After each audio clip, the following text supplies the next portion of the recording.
Welcome to BPC news బులెటిన్ల ముందుగా headlines. విశాఖలో యోగా దినోత్సవ ఏర్పాట్లను పరిశీలించిన సీఎం చంద్రబాబు.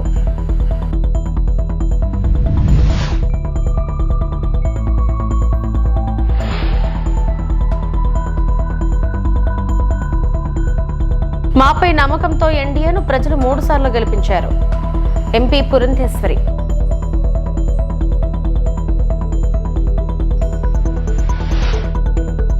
ఫార్ములా ఈ కార్ కేసులో ఏసీబీ విచారణకు హాజరైన కేటీఆర్.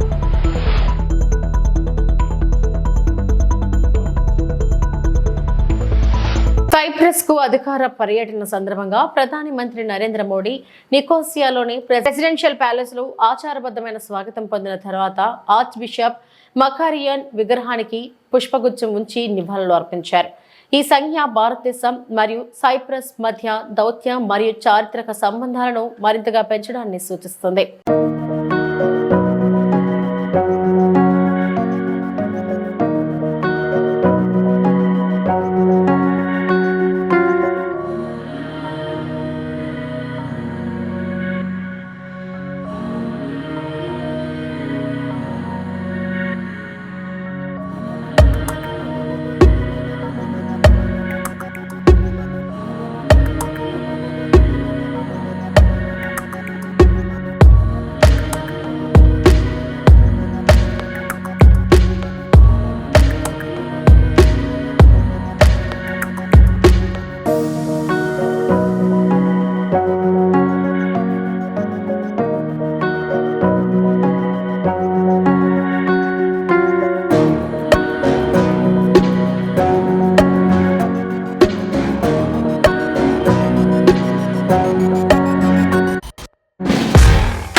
సీఎం చంద్రబాబు విశాఖపట్నంలో పర్యటిస్తున్నారు. ఈ నెల 21న అంతర్జాతీయ యోగా దినోత్సవం సందర్భంగా ప్రధాని మోడీ పర్యటించనున్న నేపథ్యంలో కార్యక్రమానికి సంబంధించిన ఏర్పాట్లను సీఎం పరిశీలించారు.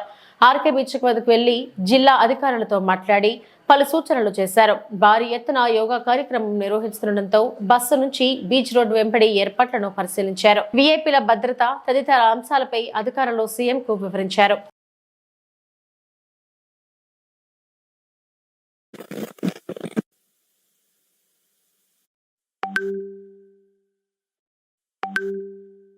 అక్కడ వెళ్ళి రిసీవ్ చేసుకొని కాన్వేలో రావచ్చు.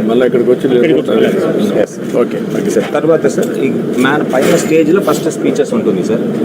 6:30 to 7 మనం స్పీచెస్ పెట్టుకున్నాం sir.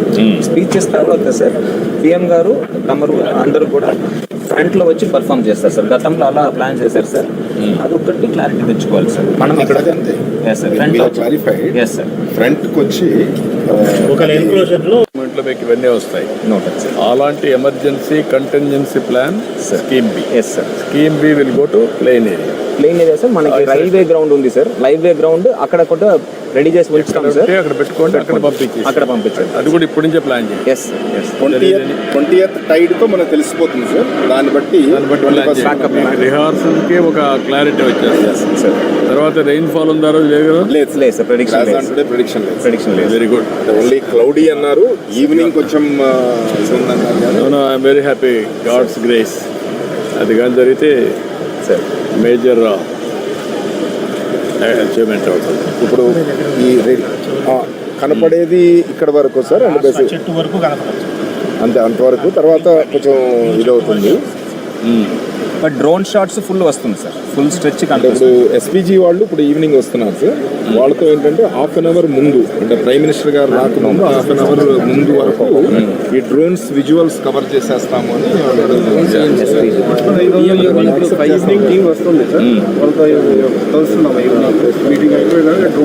Half an hour before. తర్వాత 9,000 మెంబర్స్ నేవీ వాళ్ళు వస్తారు ఈ ఏరియాలో. అది జస్ట్ జాగ్రత్తగా అన్నీ కూడా గ్రాండియర్ ఉండాలా, డిసిప్లిన్డ్గా ఉండాలా, మనం అనుకున్నది కరెక్ట్గా జరగాలి. నేను ఇప్పుడు మాట్లాడాను సార్, ఏం లేదు సార్, ఆయన ఎన్జిటి వాటి కంప్లైంట్ చేసి తీసేస్తాం.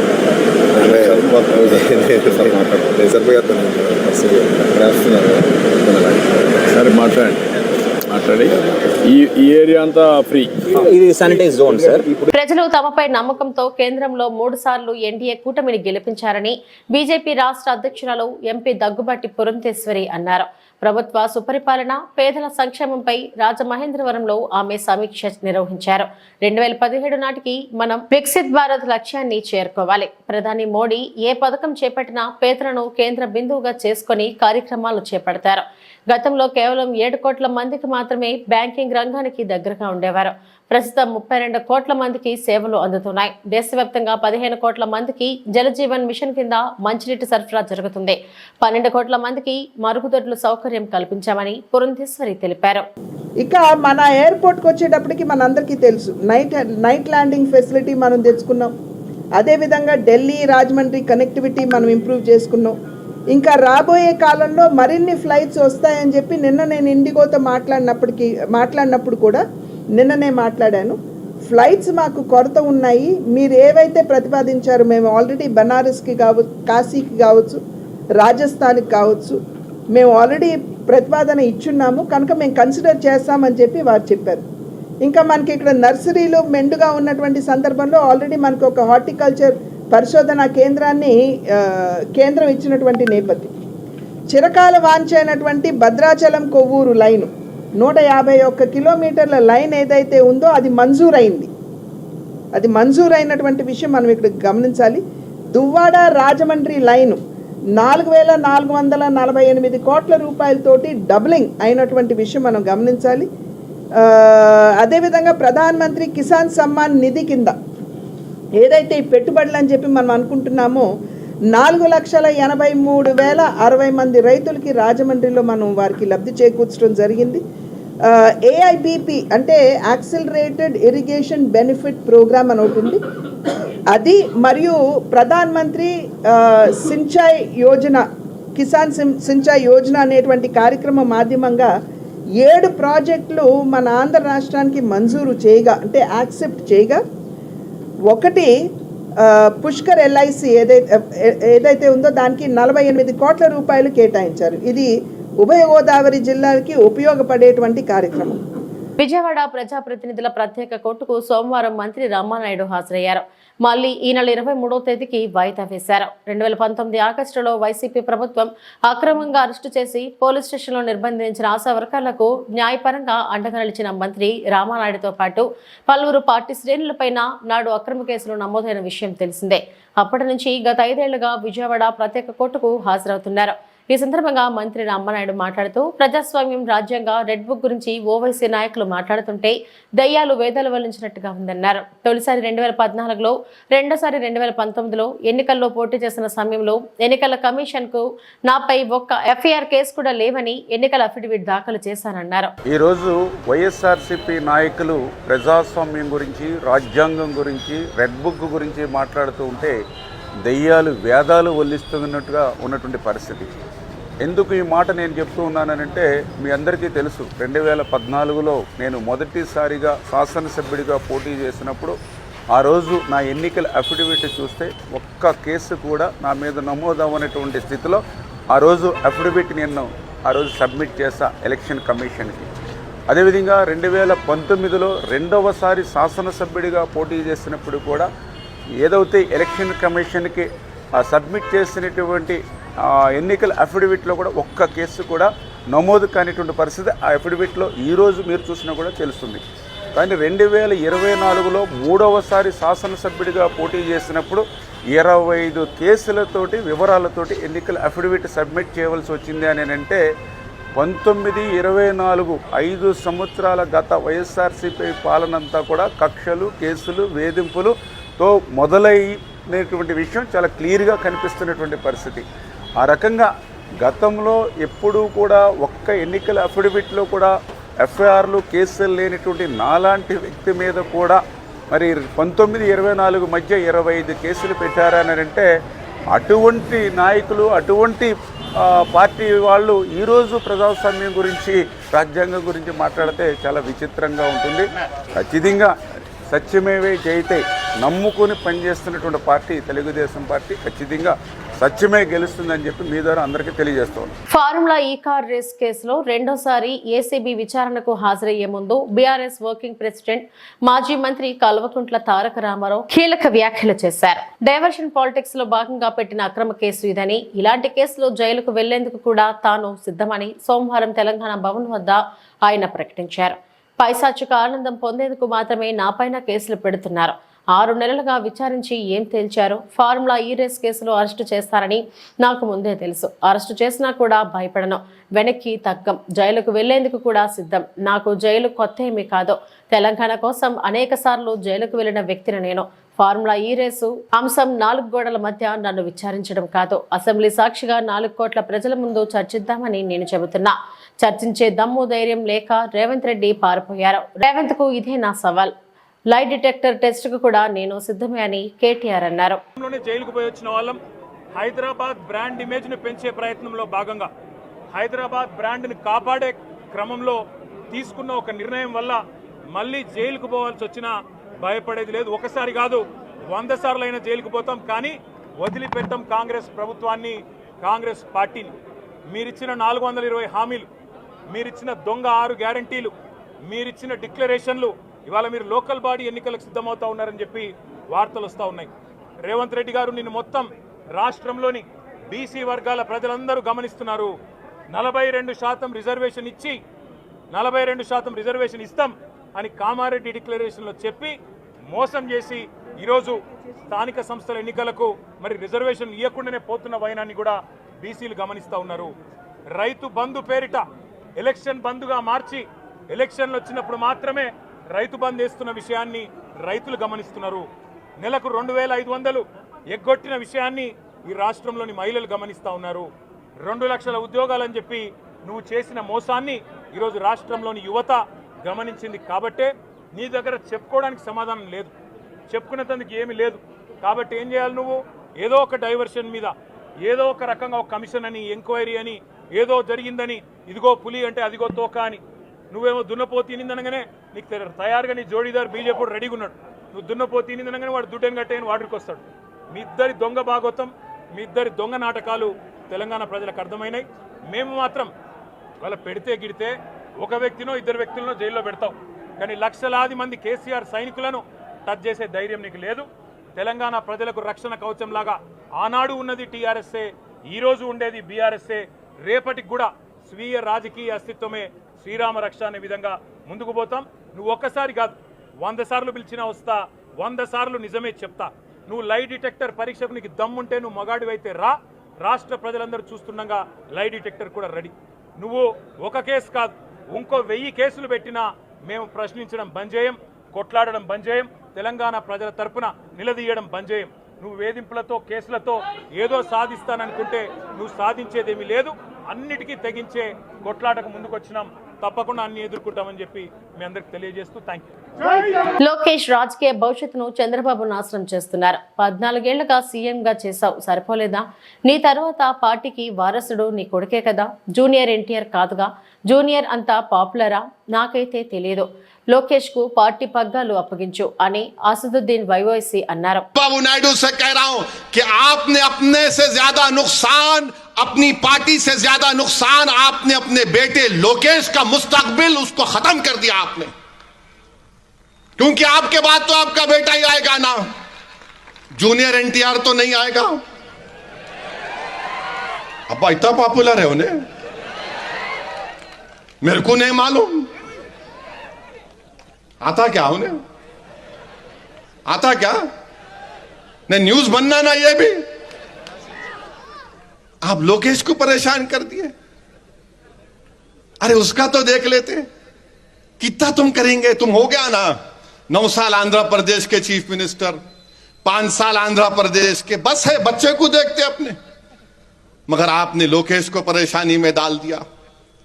मेरे भाई సచ్చాయి. ప్రభుత్వాలు నిర్వహించే సినిమా వేడుకలకు తప్పనిసరిగా హాజరు కావాలని చిత్ర పరిశ్రమకు ఎఫ్డీసీ చైర్మన్ నిర్మాత దిల్ రాజు సూచించారు. తెలంగాణ గదర్ ఫిలిం అవార్డ్స్ ప్రధానోత్సవం శనివారం జరిగిన సంగతి తెలిసిందే. ప్రభుత్వానికి కృతజ్ఞతలు చెప్పేందుకు దిల్ రాజు తాజాగా ప్రెస్ మీట్ నిర్వహించారు. కన్క్లూడ్ చేశాం. సో ఇంత పెద్ద సక్సెస్ అవ్వడానికి ఒక 6 months నుంచి దానికి వర్క్ జరుగుతూ ఉంది అన్ని రకాలుగా. ముందు ఈ అవార్డ్స్ అనుకున్నప్పుడు కూడా 2024 ఒకటే ఇయర్కు అవార్డ్స్ అనుకోవడం జరిగింది. తర్వాత డిస్కషన్ అవుతున్న కొద్దీ అది కాస్త 2024 ముందు కూడా 2014 తెలంగాణ ఆవిర్భవించిన నుంచి 2023 వరకు కూడా అవార్డ్స్ ఉంటే బాగుంటుంది అని కొందరు సజెషన్స్ ఇవ్వడం వల్ల మళ్ళీ దాన్ని కూడా ఫైనల్ చేసి దానికి ఒక కమిటీని అపాయింట్ చేసి చేయడం జరిగింది. వాళ్ళందరూ ఎంతో కష్టపడి, వాళ్ళు కష్టం అంటే ఒక్కొక్క సినిమాని సెలెక్ట్ చేయాలి, ఎందుకు సెలెక్ట్ చేస్తున్నారనేది కమిటీ అంత జాగ్రత్తగా, వాళ్ళకు చాలా విభేదాలు ఉంటాయి కమిటీలో కూడా. ఒకరికొకటి నచ్చుతుంది, ఇంకోటి నచ్చింది. ఎందుకు నచ్చింది అనేది మళ్ళీ అందరు ఫైనల్ చేసుకోవాలి. ఇలా ఎంతో వాళ్ళు ప్రిపేర్ అయ్యి అన్ని ఫైనల్ చేసి, సినిమాల్ని ఫైనల్ చేసి, టెక్నీషియన్స్ ఫైనల్ చేసి అలా ఇస్తే మళ్ళీ వాళ్ళందరినీ కోఆర్డినేట్ చేసి నేను ఆ ఈవెంట్కి తీసుకొచ్చి ఆ ఈవెంట్ని సక్సెస్ చేయడం అనేది ఒక పెద్ద బాధ్యత కిందే తీసుకున్నాము. లాస్ట్ 6 months నుంచి మనం ఎన్ని షూటింగ్లలో బిజీగా ఉన్నా, ఎక్కడున్నా ప్రభుత్వం నుంచి ఒక అవార్డు వస్తుందంటే అది మన రెస్పాన్సిబిలిటీ. గవర్నమెంట్తో జర్నీ చేయాల్సిన బాధ్యత సినిమా ఇండస్ట్రీలో ఉండే ప్రతి ఒక్కరిది. సో ఫ్యూచర్లో కూడా ప్రభుత్వం నుంచి అవార్డ్స్ అనౌన్స్ అయినప్పుడు ఆ డేటును మీరందరూ మీ డైరీలో నోట్ చేసుకొని, మీకు అవార్డుకి అనౌన్స్ అయి ఉంటే మీరు వెళ్ళి ఆ అవార్డు తప్పకుండా ప్రభుత్వం నుంచి వచ్చే అవార్డును స్వీకరించాలి. సినిమా ఇండస్ట్రీలో ఉన్న అందరికీ this is my request. And అర్థం చేసుకుంటారని కూడా అనుకుంటున్నాను. సో అలాగే నిన్న ఇంత బిగ్ ఈవెంట్లో సో డెఫినెట్గా చిన్నవి మిస్టేక్స్ అనుకోవచ్చు. అంత పెద్ద ఆర్గనైజేషన్లో జరిగే కమ్యూనికేషన్ గ్యాప్స్ వల్ల అయి ఉండొచ్చు, తప్పులు జరుగుతాయి. అలా ఎవరికన్నా ఎక్కడన్నా చిన్న ఈ కమ్యూనికేషన్ దానివల్ల ఎక్కడన్నా మీరు హర్ట్ అయి ఉంటే అక్కడికి వచ్చిన వాళ్ళు ఎవరైనా, సో ఎఫ్డీసీ తరఫున చైర్మన్గా నేనే క్షమాపణలు కోరుకుంటున్నాను. ఎందుకంటే మేము ఆర్గనైజ్ చేశాం కాబట్టి అందరినీ ఈవెంట్ కంప్లీట్ అయ్యే వరకు జాగ్రత్తగా చూసుకోవాల్సిన బాధ్యత మాదే. ఎక్కడన్నా డెఫినెట్గా ఇలాంటివి జరిగి ఉంటాయని నేను ముందు జాగ్రత్తగానే నేను చెప్తున్నాను. Thank you very much. Srikakulam జిల్లా మీకోసం ప్రజా ఫిర్యాదుల నమోదు మరియు పరిష్కార వేదిక కార్యక్రమంలో ప్రజల నుండి వినతులు స్వీకరిస్తున్న జిల్లా రెవెన్యూ అధికారి ఎం వెంకటేశ్వరరావు, జిల్లా ప్రజా పరిషత్ సిఇఓ శ్రీధర్ రాజా మరియు పాల్గొన్న వివిధ శాఖల అధికారులు.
ప్రజలకు సంక్షేమ పథకాలను అమలు చేయాలి. అనకాపల్లి జిల్లా నర్సీపట్నం సిఐటియు పార్టీ ఆధ్వర్యంలో ఈ రోజు నర్సీపట్నం ఆర్డీఓ కార్యాలయంలో నర్సీపట్నం గొలుగొండ ప్రాజెక్టుల ప్రతినిధులు గ్రీవెన్స్ లో వినతి పత్రం ఇవ్వడం జరిగింది. ఈ సందర్భంగా యూనియన్ ప్రాజెక్ట్ అధ్యక్షులు డి మహాలక్ష్మి మాట్లాడుతూ అనేక ఐసిడిఎస్ లో అంగన్వాడీ టీచర్ మినీ హెల్పర్స్ గా పనిచేస్తున్న మాకు ప్రభుత్వం అందిస్తున్న సంక్షేమ పథకాలను తల్లికి వందనం, వితంతు, వికలాంగుల పెన్షన్లు అమలు కావడం లేదన్నారు. కొంతదరి రేషన్ కార్డులు ఇవ్వలేదు, ఇళ్ల స్థలాలు ఇవ్వడం లేదు. కావున ప్రభుత్వ రికార్డులో అంగన్వాడీలను ప్రభుత్వ ఉద్యోగి అనే పేరును తొలగించాలన్నారు. ఈ సందర్భంగా సిఐటియు జిల్లా కార్యదర్శి అడిగర్ల రాజు మాట్లాడుతూ పేరు ప్రభుత్వ ఉద్యోగి ఉంది, ఇచ్చేది గౌరవ వేతనం. ఈ గౌరవ వేతనం పేరుతో అమలు కావాల్సిన సంక్షేమ పథకాలను అమలు కావడం లేదు అన్నారు. అనేక మంది అంగన్వాడీలు చాలీని గౌరవ వేతనంతో బ్రతకలేక ఇబ్బందులు పడుతున్నారన్నారు. తక్షణమే సంక్షేమ పథకాలను అమలు చేయాలి, లేకపోతే కనీస వేతనం ఇవ్వాలి. ఈ కార్యక్రమంలో ఆర్ రమణమ్మ, వెంకటలక్ష్మి, నాగమణి, కృష్ణవేణి తదితరులు పాల్గొన్నారు. గౌరవ వేతనం అనేది జీతం కాదు, దీనికి ప్రభుత్వ ఉద్యోగ నిబంధనలు ఏవి వర్తించవు.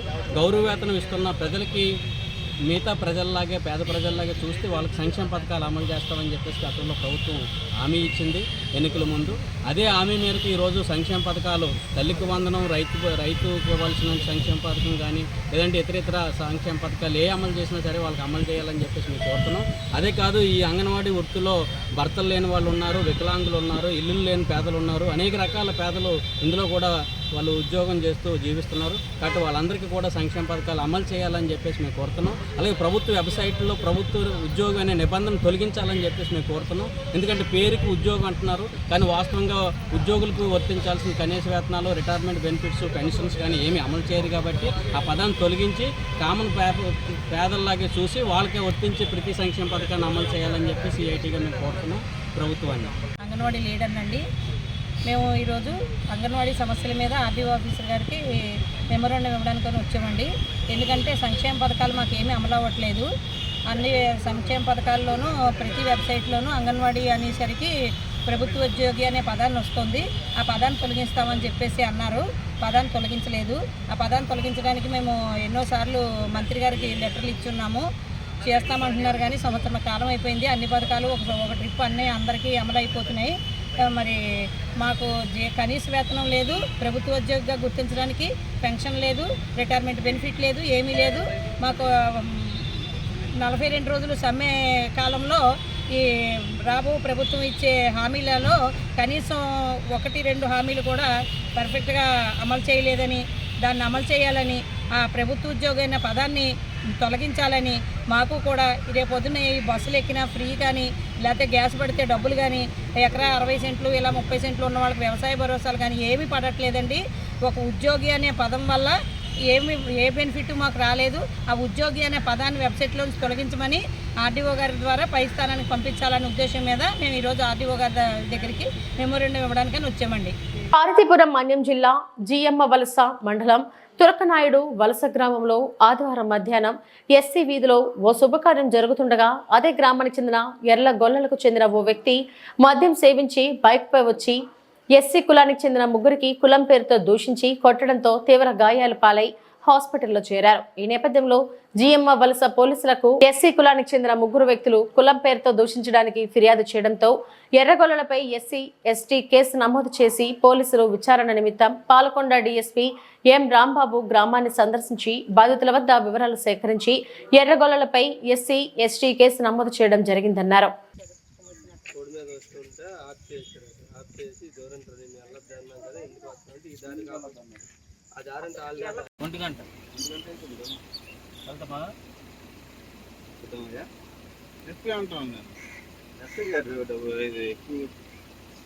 గంటల 5-5:30 మధ్య ఇక్కడ తురకనాయుడు వలసలో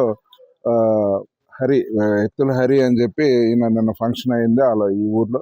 ఆ ఫంక్షన్కి సంబంధించి సామాన్య లారీ బండిలో ఎక్కిస్తూ ఉంటే లగేజ్ ఆటోలో ఎక్కిస్తుండగా టైంలో తురకనాయుడు వలసకు చెందినటువంటి ఎర్రగొల్లకి సంబంధించినటువంటి రాజు మరి కొంతమంది బండి మీద వెళ్తే అక్కడ చిన్న డిస్కషన్ జరిగింది. బండికి అడ్డం తీయమంటే ఒక 2 నిమిషాలు ఆగని చెప్పి ఆయన క్లియర్ చేసే టైంలో అతను ఈ క్యాస్ట్ అబ్యూజ్ చేసి మమ్మల్ని కొట్టారని చెప్పి అలాగే ఈ బండి మీద హరి రాజుతో పాటు వచ్చిన ఇంకో కుర్రోడు తురకనాడు వలస వెళ్ళి ఆ లోనకి వెళ్ళి ఎర్రగొల్లకు సంబంధించిన మిగిలిన వ్యక్తుల కుటుంబ సభ్యులందరినీ కూడా తీసుకొచ్చి వీళ్ళ మీద దాడి చేశారని చెప్పి ఒక కంప్లైంట్ మాకు నిన్న రాత్రి ఇవ్వడం జరిగింది.